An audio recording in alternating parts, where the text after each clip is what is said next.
El primer culto de esta iglesia se celebró el 13 de agosto del año 1977 en una casa de familia. Habíamos un grupo, más o menos unas 40, 50 personas en la mañana, luego un grupito más reducido. Participamos de nuestra primera Santa Cena debajo de una mata de parra. No fue simbólico, eso era lo que había en el patio.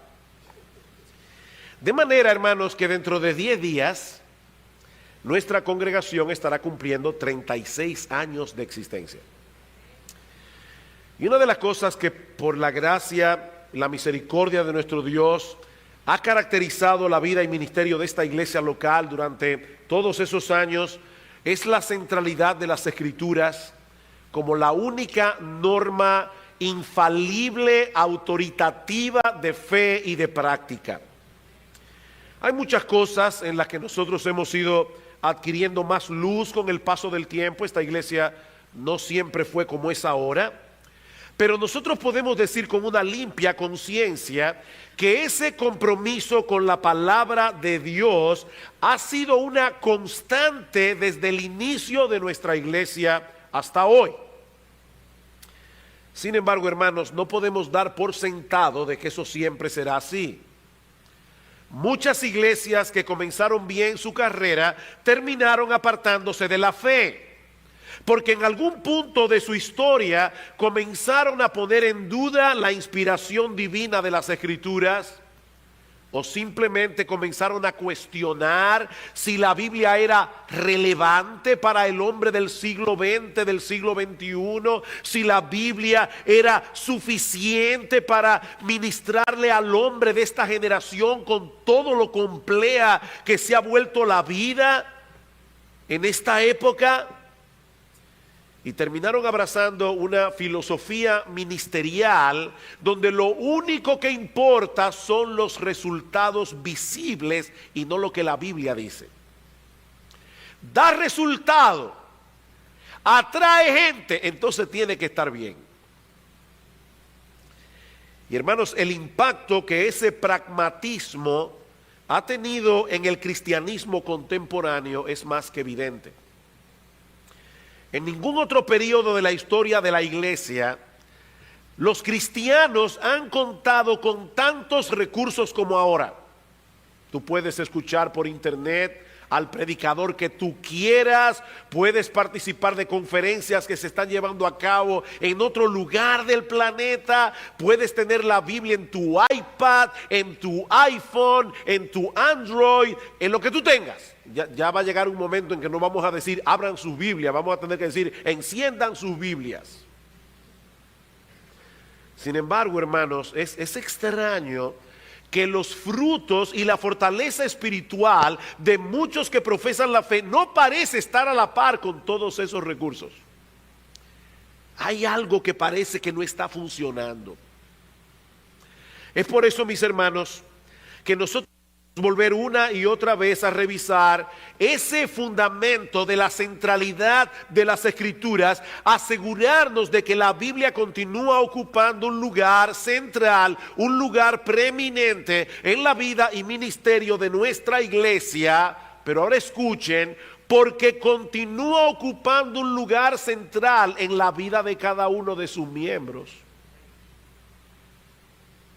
De nada sirve tener una declaración doctrinal teológicamente correcta si no manifestamos en la práctica una plena confianza de que la Biblia es la palabra de Dios.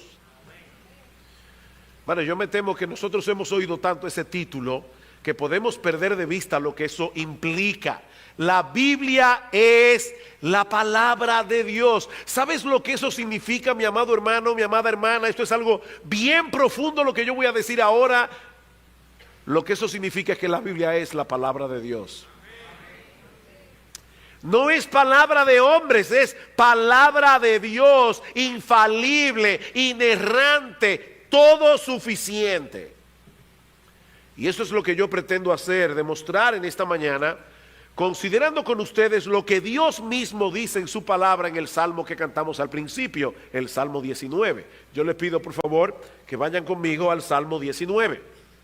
Este es uno de los salmos más conocidos, más citados de las Escrituras, y su enseñanza esencial es que Dios se ha revelado al hombre a través de su creación, versículos 1 al 6, y a través de su palabra escrita, versículos 7 al 11. De manera que la naturaleza creada y las sagradas Escrituras pueden ser comparadas a una obra maestra en 2 tomos, por medio de los cuales Dios se revela al hombre.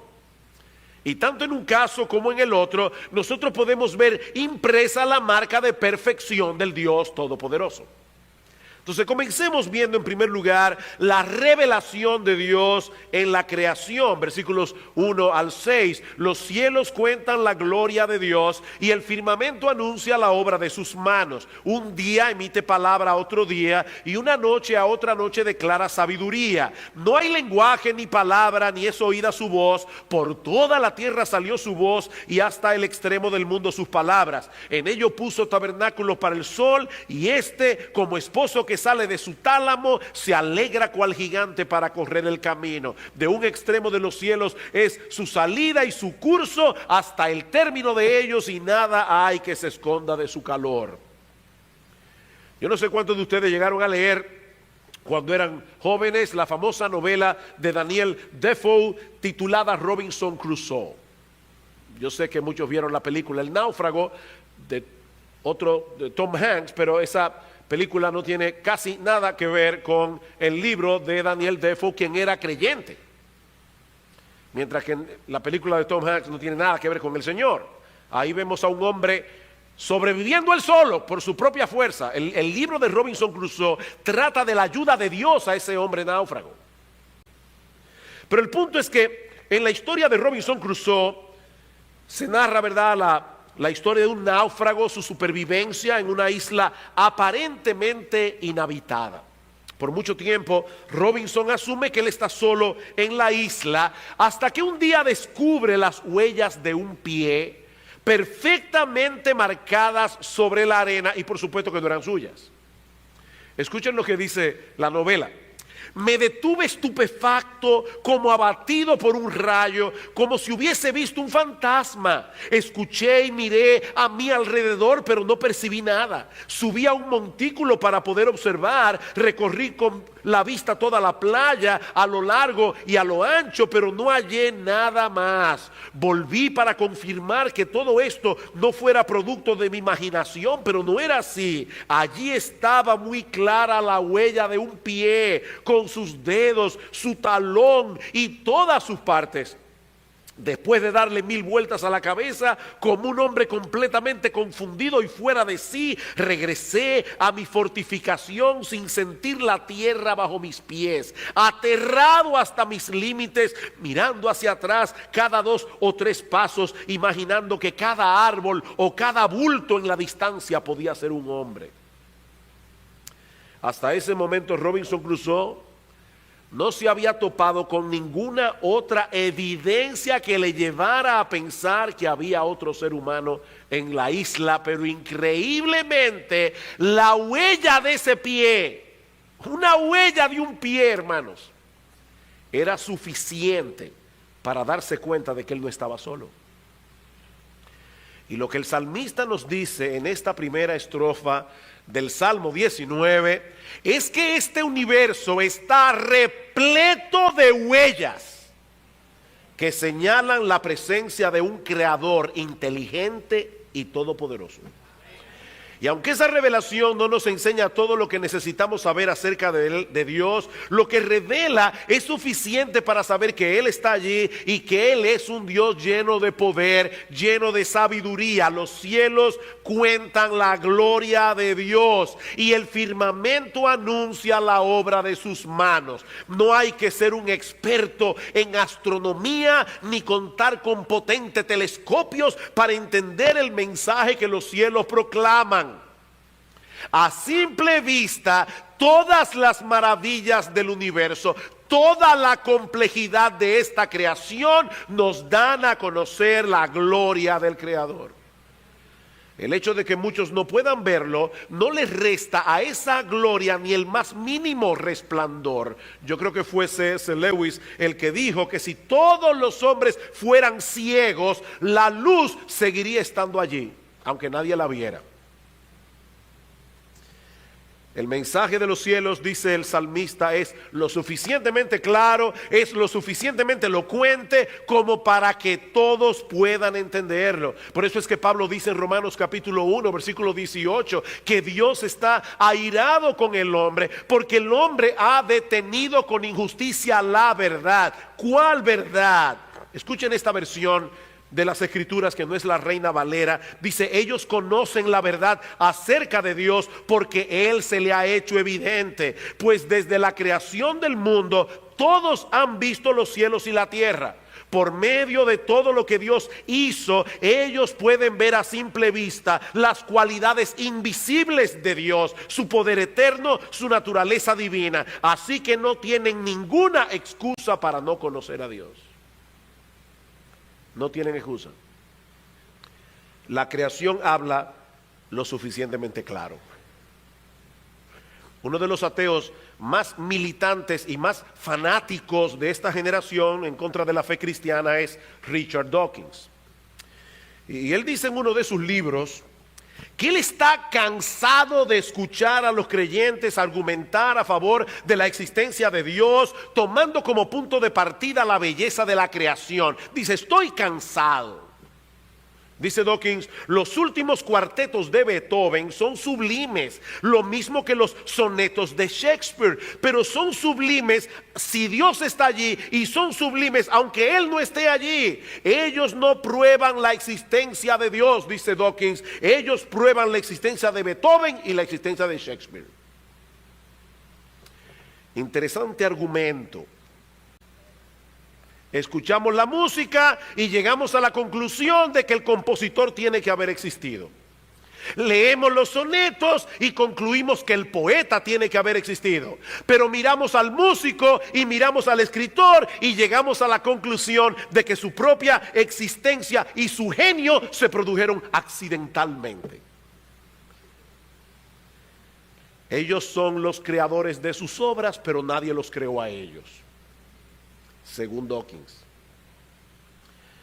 No, mis hermanos, tanto la música de Beethoven como los sonetos de Shakespeare no solo prueban contundentemente que los dos existieron y que eran dos artistas geniales, sino también que existe un creador infinitamente sabio, infinitamente poderoso, a quien Beethoven y Shakespeare le deben la existencia. La creación es una revelación clara y contundente que testifica de la existencia de aquel que la creó.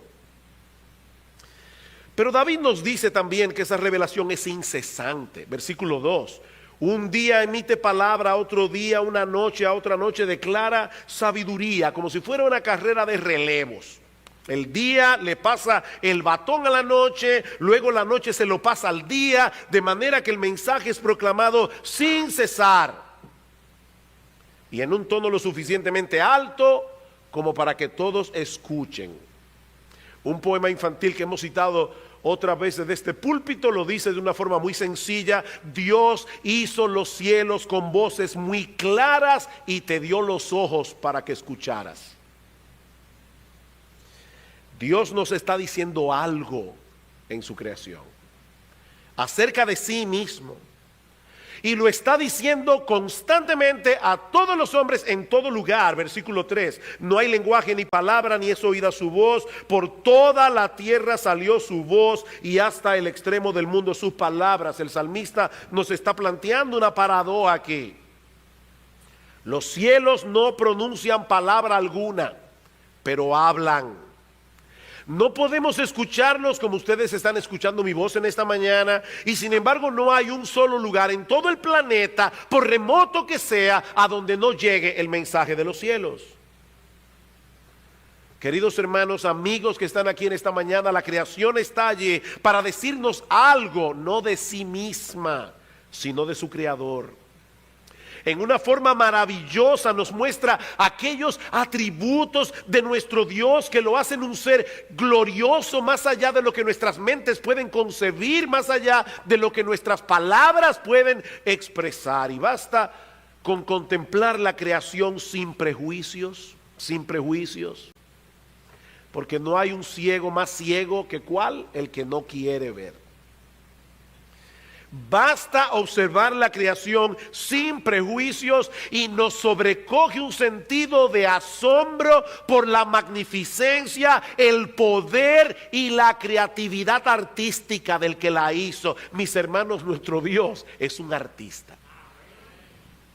Es un artista. Él es el prototipo del artista. Él es el artista original.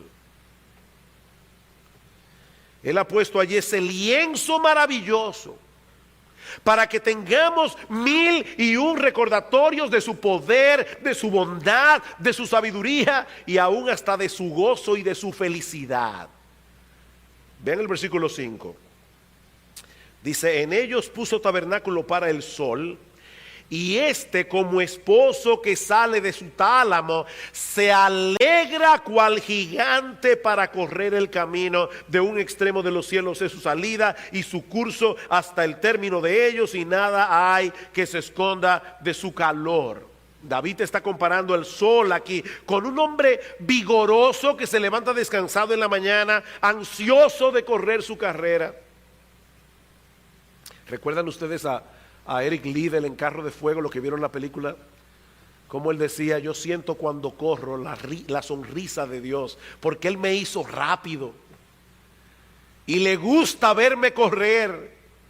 Es una figura muy hermosa, hermanos, que nos habla de poder, de energía y de gozo. Nuestro Dios no es ese ser malhumorado que algunos imaginan sentado en su trono en los cielos buscando la manera de desgraciarle la vida a todo aquel que dé la impresión de estar disfrutando más de la cuenta. No, ese no es el Dios de la Biblia. David nos dice en el Salmo 16 que en la presencia del Señor hay plenitud de gozo, delicias a su diestra para siempre, y nadie podría experimentar una sensación como esa al lado de un Dios carente de gozo y de alegría. De manera que ese primer tomo, el de la creación, nos dice muchas cosas acerca de nuestro Dios. Y lo dice en una forma extraordinariamente sorprendente.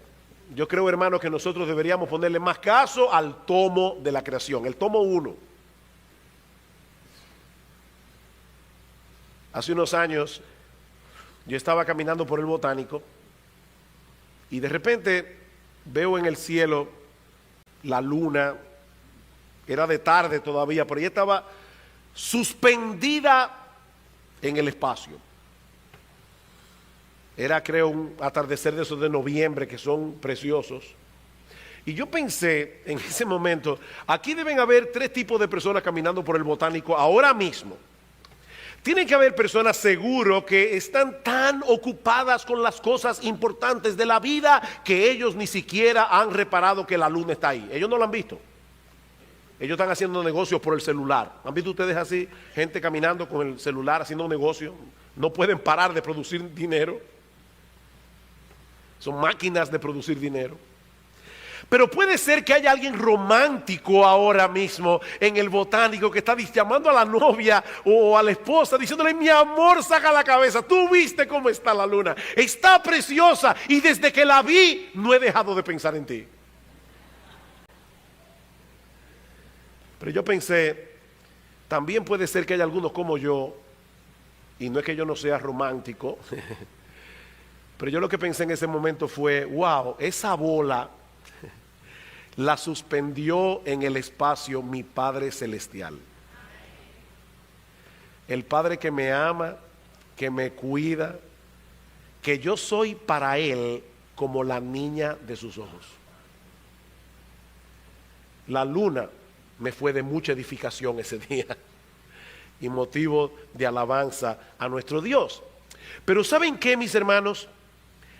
Si la creación, ese primer tomo de Dios es sorprendente, el segundo tomo es más sorprendente y más completo que el primero. A pesar de toda su complejidad y hermosura, el universo creado no nos enseña todo lo que necesitamos conocer acerca de Dios. Y es por eso que Dios se reveló en un libro. En un libro que también está repleto de las huellas digitales de Dios. Yo no sé si ustedes se dieron cuenta de esto cuando oyeron a los hermanos cantar o cuando han leído el Salmo 19. Pero el Salmo 19 comienza diciendo: los cielos cuentan la gloria de Dios, el firmamento anuncia la obra de sus manos, la ley de Jehová es perfecta, el testimonio de Jehová es fiel, los mandamientos de Jehová son rectos, el precepto de Jehová es puro, el temor de Jehová es limpio, los juicios de Jehová son verdad, todos justos. ¿De quién es el libro? De Jehová. Es evidente el énfasis del salmista. Los cielos cuentan la gloria de Dios, y ese mismo Dios se reveló en un libro, la Biblia. Mis hermanos, el mismo Dios que revela su gloria en los cielos es el mismo que inspiró las Escrituras para revelar allí su gloria en una forma más contundente. Jehová Dios es el último responsable de todo lo que fue escrito en este libro. Es por eso que este libro es perfecto, dice David. La ley de Jehová es perfecta, es completa, es exhaustiva, es suficiente. La idea que esa palabra comunica es que cubre todos los aspectos de un asunto. Mis hermanos, en la palabra de Dios no hay redundancia, en la palabra de Dios no hay omisión. ¿Han visto ustedes personas que dicen: wow, si Dios por lo menos hubiera hablado más claro acerca de este tema o acerca de aquel otro tema? No, Dios dijo todo lo que tenía que decir. A la Biblia no le falta nada, a la Biblia no le sobra nada. Ella abarca todo lo que necesitamos para conocer a Dios, todo lo que necesitamos para vivir para su gloria. ¿Y cuál es el efecto de esa palabra perfecta en nosotros? Convierte el alma, nos reanima, nos restaura, nos transforma. La palabra de Dios es el único libro que existe en el mundo, mis hermanos, que puede restaurar al hombre pecador para que se vuelva de sus pecados a Dios. No simplemente para adecentarlo en su apariencia externa, sino para transformar su alma, su ser interior, su verdadero yo. Solo la Biblia puede hacer eso. Recuerdo haber leído de un inglés muy sofisticado que llegó a una costa de un lugar que había sido un lugar salvaje, pero habían llegado unos misioneros y habían predicado la palabra y mucha gente se había convertido.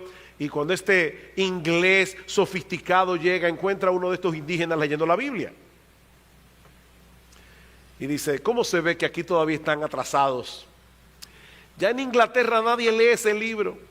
Ya nosotros estamos más adelantados. Y el salvaje le dice: mire, alégrese que yo estoy leyendo este libro, porque si no, hace rato que me lo hubiera comido.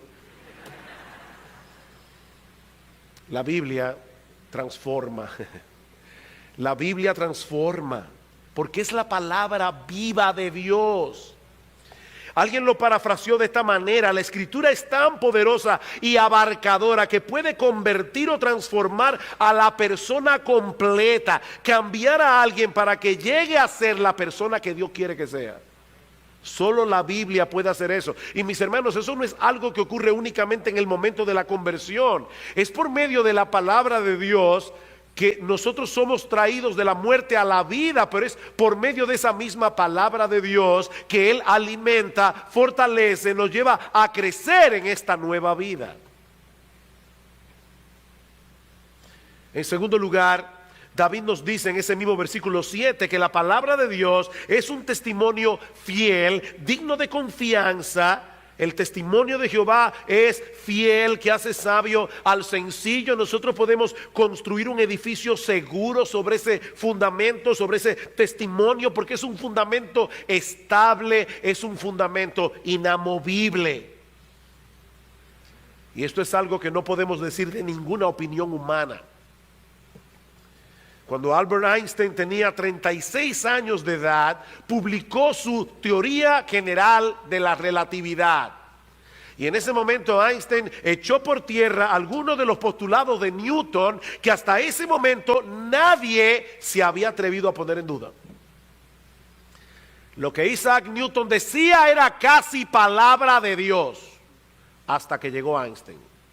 Pero ¿saben qué, hermanos? Ahora resulta que hay un jovencito de 15 años de edad, Jacob Bennett, que se calcula que tiene un coeficiente intelectual superior al de Einstein.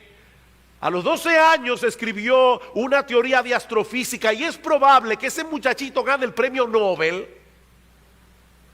Y él dice que él puede probar que Einstein se equivocó. Así que Einstein probó que Newton se equivocó. Ahora resulta que un muchachito de 15 años está dispuesto a probar que Einstein se equivocó. Pero ¿saben qué, mis amados hermanos? Eso nunca sucederá con la palabra de Dios. Nunca. Lo que Él reveló hace 4000 años sigue siendo verdad y seguirá siendo verdad dentro de millones y millones de años, porque Él conoce todas las cosas que han sido, Él conoce todas las cosas que son y Él conoce todas las cosas que serán. Nuestro Dios no se equivoca. ¿Y cuál es el efecto que ese testimonio seguro produce en nosotros? Que hace sabio al sencillo. Al sencillo, ese individuo crédulo y sin discernimiento. De hecho, la palabra hebrea que se traduce como sencillo significa una puerta abierta. Es una persona que tiene la puerta abierta para cualquier teoría, para cualquier opinión humana, con tal que salga en televisión y lo diga un científico, él lo cree. Es un crédulo, es un simple. Recuerden lo que le dijo alguien a una persona que se jactaba de ser abierto de mente. Ten cuidado con ser abierto de mente, se te puede caer el cerebro. Hay personas que son así, ellos están abiertos a todo lo que venga. Dice la Biblia, la palabra de Dios puede tomar a un hombre así y volverlo sabio. Puede tomar un hombre así, convertirlo en alguien que no solo posee la información correcta, sino que sabe usar esa información para vivir una vida piadosa delante de Dios y de los hombres.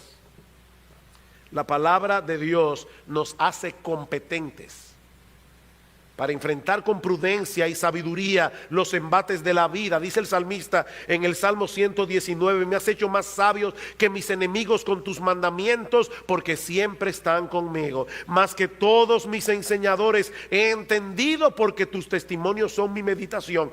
Más que los viejos he entendido, porque he guardado tus mandamientos. La palabra de Dios hace sabio al sencillo. En tercer lugar, David nos dice que los mandamientos de Jehová son rectos. Son rectos, hermanos, porque fueron establecidos por una autoridad legítima, la autoridad de Dios. Y porque todo lo que demanda de nosotros es conforme a la justicia y a la rectitud. Muchas personas se sienten perdidas por falta de dirección y propósito. La Biblia es el GPS de Dios. La Biblia es el GPS de Dios. ¿Y cuál será el resultado que cosecharemos al seguir las indicaciones de ese GPS? Que nuestro corazón se alegrará, dice David. Por cuanto nos guía por un camino recto y seguro, el resultado de apegarnos a la palabra de Dios es nuestra propia felicidad, nuestro gozo, una vida plena y bienaventurada. Ahora, cuando estuve en Ecuador, tuve la oportunidad de hablarle a dos grupos diferentes.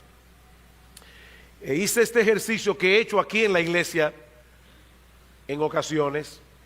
Le he dicho a las personas, díganme rápidamente las palabras que vienen a vuestras mentes cuando ustedes escuchan santidad. ¿Qué es lo primero en lo que ustedes piensan cuando escuchan la palabra santidad? Y todo el mundo comenzó a decir obediencia, pureza, mandamiento, etcétera, etcétera, amor inclusive. pero siempre ha resultado igual. Nunca nadie dice alegría. Cuando tú piensas en la palabra santidad, en el concepto santidad, ¿te viene a la mente la palabra gozo, alegría? Los mandamientos de Jehová son rectos y por eso alegran el corazón. Muchos asocian la rectitud con el aburrimiento, con una vida insípida, poco emocionante. Pero ¿saben qué, mis hermanos, amigos que están aquí en esta mañana? Esa es otra de las mentiras del enemigo de nuestras almas, para entretener a los hombres lejos de Dios hasta llevarlos a compartir con Él una vida de miseria sin fin en el infierno. No, mi amigo, la vida plena y dichosa no se encuentra en el pecado. Los mandamientos de Jehová son rectos y precisamente por eso alegran el corazón. Alguien lo ilustra de esta manera. Imagínate que estás en un país devastado por la guerra y que debes cruzar un campo minado.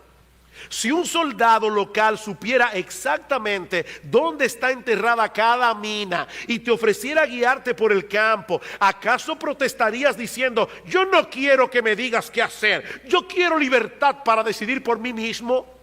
¿Eso sería lo que tú le dirías? Dice el autor de este libro: yo no sé lo que harías tú, pero yo me mantendría lo más cerca posible de ese soldado. Estoy seguro de que no me desviaría del camino. Las instrucciones de esa persona no me impondrían límites, sino que salvarían mi vida. Mis queridos hermanos, la palabra de Dios es ese soldado que el Señor ha colocado a nuestro lado para llevarnos seguro a través del campo minado de este mundo caído, lleno de pecado. Este es un mundo peligroso. En cuarto lugar, dice David que el precepto de Jehová es puro. En otras palabras, radiante, claro, iluminador, y precisamente por eso alumbra los ojos. La palabra de Dios provee luz, la palabra de Dios provee entendimiento sobre los aspectos más importantes de la vida. A veces uno está predicando la palabra y las personas quieren excusarse diciendo: es que la Biblia es un libro muy complicado. Otros dicen: Jesús hablaba en parábolas, como diciendo: eso no hay quien lo entienda. No, Dios habló bastante claro. En la Biblia hay océanos donde se puede ahogar un experto. Eso es verdad. El mismo Pedro dice que Pablo escribió algunas cosas que eran difíciles de entender.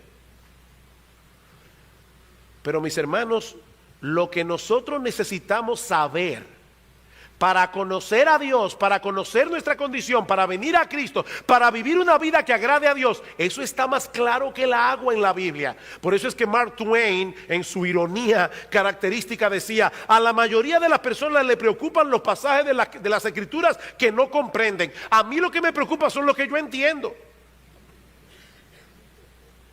No, la Biblia es clara en lo que tiene que ser clara. No hay nada complicado en saber que tú eres un pecador. No hay nada complicado en saber que algún día te presentarás delante del tribunal de Dios. No hay nada complicado para saber que Jesucristo se hizo hombre y murió en una cruz para pagar por nuestros pecados. No hay nada complicado en saber que solamente por confiar en Cristo podemos ser salvos. Eso no es complicado. Pero eso hiere el orgullo humano. Y ese es el problema. En quinto lugar, David dice que el temor de Jehová es limpio, que permanece para siempre. Y esta palabra temor, que se usa aquí como sinónimo de las Escrituras, nos habla de ese sentido de reverencia que debemos tener por la grandeza de Dios. Es un temor que no nos mueve a huir de Él, sino más bien a adorarle y reverenciarle. Y solo la Escritura produce ese tipo de temor que puede llevarnos a la verdadera adoración. Porque es un temor limpio, dice David, es decir, carente de impureza, de corrupción, de imperfección. No hay defecto en la palabra de Dios. Y precisamente por eso, ¿qué dice el versículo 9? El temor de Jehová es limpio, que permanece para siempre. Solo se puede cambiar o modificar lo que es imperfecto, ¿verdad que sí? Si algo es perfecto desde el principio, ¿permanece para siempre? no necesita enmiendas. Dios no tiene que llamar a un grupo de consultores para revisar lo que Él inspiró en su palabra, porque desde que Él habló lo que dijo fue perfecto. Permanece para siempre, el cielo y la tierra pasarán, dice el Señor, mis palabras nunca pasarán. Sus verdades son relevantes para toda generación, son relevantes para toda cultura, porque el Dios que la inspiró es eterno, omnisciente e inmutable. Finalmente dice David que los juicios de Jehová son verdad, todos justos. La palabra juicio ahí no se refiere al castigo de Dios, se refiere al buen juicio de Dios. ¿Han escuchado esa frase cuando dicen fulano tiene buen juicio? Es que piensa con sabiduría. Bueno, lo que David está diciendo aquí es que lo que Dios opina con respecto a todas las cosas siempre es conforme a la verdad, siempre es conforme a la justicia. Lo que Dios dice del hombre es lo que el hombre es. Lo que Dios dice acerca de este mundo es lo que este mundo es. Lo que Dios dice acerca del matrimonio es lo que el matrimonio es. Es un hombre y una mujer. Cualquier otra cosa es una aberración en la presencia de Dios. Lo que Dios dice acerca de cómo podemos ser salvos es así y no de otra manera. Como Dios dice que debemos vivir, así debe ser y no de otro modo. De manera que sin la palabra de Dios no podríamos descubrir la verdad de las cosas que realmente importan. De dónde venimos, qué hacemos aquí, qué nos espera después de la muerte, cómo podemos conocer a Dios, cómo podemos ser reconciliados y aceptados por Él. Mis hermanos, todo queda en tinieblas cuando nosotros echamos a un lado la palabra de Dios.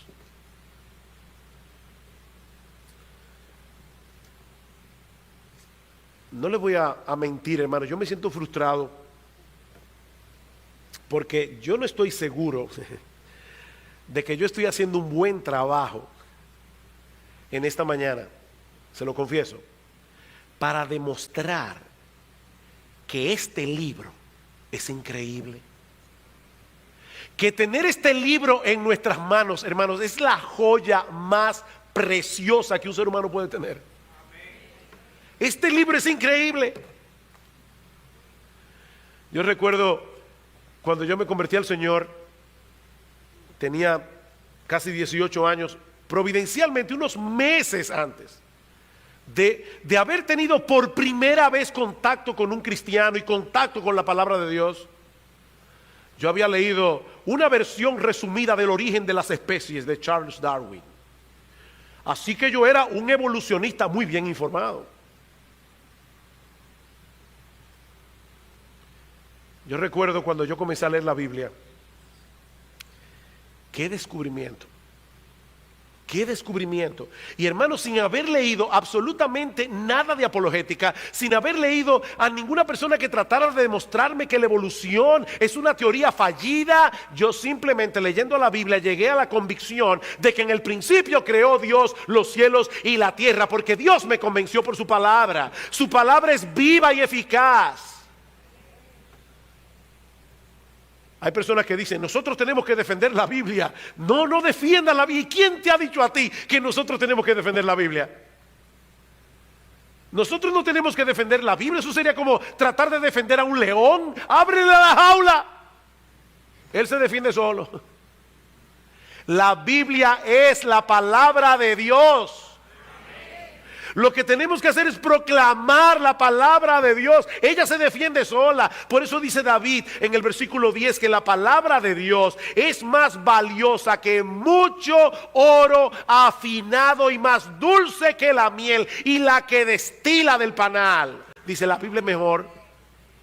La Biblia es mejor. La palabra de Dios es infinitamente más valiosa. La palabra de Dios es infinitamente más preciosa que todas nuestras posesiones juntas. Hay más sabiduría allí que en cualquier teoría o filosofía que el mundo pueda ofrecer. Es la palabra de Dios. es suficiente para llenar hasta la saciedad cada una de nuestras necesidades. Es por eso que la obediencia a la palabra trae consigo una gran recompensa. Vean el versículo 11. Tu siervo es además amonestado con ellos. En guardarlos hay grande galardón. Mis hermanos, lo que ese texto está diciendo no es que Dios galardona a los que le obedecen. La Biblia habla de eso en otras partes, pero no aquí. Lo que ese texto está diciendo es que la obediencia misma es el galardón. En guardarlos hay grande galardón, porque no guardarlos, vivir en pecado, solo trae desgracia y destrucción. Pero la palabra de Dios nos traza el camino que nos permitirá tener una vida bienaventurada y útil de este lado de la eternidad, mientras nos conduce con seguridad hasta la casa de nuestro Padre. Nosotros tenemos en nuestras manos un tesoro, pero no es un tesoro para ser contemplado como el que va a un museo. No, la Biblia es un libro, hermanos, y los libros son para leerlos. No es para que usted se lo ponga aquí, no, es para leerlo. Esto entra por los ojos. Ese es el instrumento de gracia por medio del cual Dios nos habla para pastorearnos, corregirnos, consolarnos, reavivarnos. Mi hermano, ¿qué tanto te estás empapando de la palabra de Dios? Y yo no estoy hablando aquí del deber de leer la Biblia. Yo no estoy hablando de eso. Yo estoy hablando de que tenemos algo tan grandioso en las manos. Algo que debemos comerlo y disfrutarlo. No es que si no lees la Biblia te va a caer un rayo por desobediente. No es de eso que yo estoy hablando. Es que esta es la palabra de Jehová, la ley de Jehová, el mandamiento de Jehová, los testimonios de Jehová, del Dios que nos ama. ¿Qué tanto te domina esa palabra en tu proceso de pensamiento? ¿Qué tanto aprecias las escrituras por encima de cualquier teoría humana? Mis hermanos, es triste, pero cada vez es mayor el número de personas en las iglesias que profesan ser cristianas, pero que al mismo tiempo están más dispuestas a creer en cualquier teoría psicológica para la crianza de los hijos, para la vida matrimonial, para lidiar con los problemas emocionales, antes de creer en la infalible y todo suficiente palabra de Dios. Eso es triste, hermanos. La Biblia es suficiente para lo que ella fue escrita. La Biblia no es suficiente para enseñar matemática, ni biología, ni para enseñarle a un médico cómo curar a los enfermos. Yo no estoy hablando de eso. La Biblia se escribió para que nosotros pudiéramos conocer a Dios en Cristo y vivir para su gloria, y para eso es suficiente. Los cielos proclaman la gloria de Dios, pero es la Biblia la que anuncia y ofrece su gran salvación comprada con la sangre de su precioso Hijo. Ese es el gran tema de la Biblia. La Biblia no es un manual de moral y cívica. La Biblia no es un libro para enseñarnos cómo vivir una vida decente y ordenada en este mundo pecador. No, mis hermanos, la Biblia es acerca de Jesús. ¿Saben por qué la Biblia puede hacer todo eso que David ha señalado en el Salmo 19? Porque la Biblia nos lleva a Jesús. ¿Y saben quién es Jesús? Pablo dice en Colosenses capítulo 2 versículo 3 que en él están escondidos todos los tesoros de la sabiduría y del conocimiento. Y en 1 Corintios capítulo 1 Pablo dice: yo predico a Cristo y a este crucificado. ¿Saben por qué? Porque Cristo es poder de Dios y sabiduría de Dios. La Biblia puede transformar corazones. La Biblia puede hacer todo lo que ella hace porque nos lleva a Jesús, y Él es la sabiduría y el poder de Dios encarnado. Él es el gran héroe de la Biblia. Mi amigo, si tú estás aquí sin Cristo, hay esperanza para el hombre, porque Dios ha hablado. Nosotros podemos conocer la verdad verdadera, porque Dios ha hablado. No tenemos que vivir como mejor nos parezca, haciendo de nuestra vida una especie de laboratorio de experimentación, porque Dios ha hablado. Dios ha hablado. Mi amigo, ven a Cristo. Si todavía no lo has hecho, confiando únicamente en Él para el perdón de todos tus pecados, y entonces podrás comenzar a caminar por la ruta que Él nos ha trazado en ese GPS, en ese libro que es 1000 veces más deseable que el oro y más dulce que la miel. Que el Señor bendiga su palabra.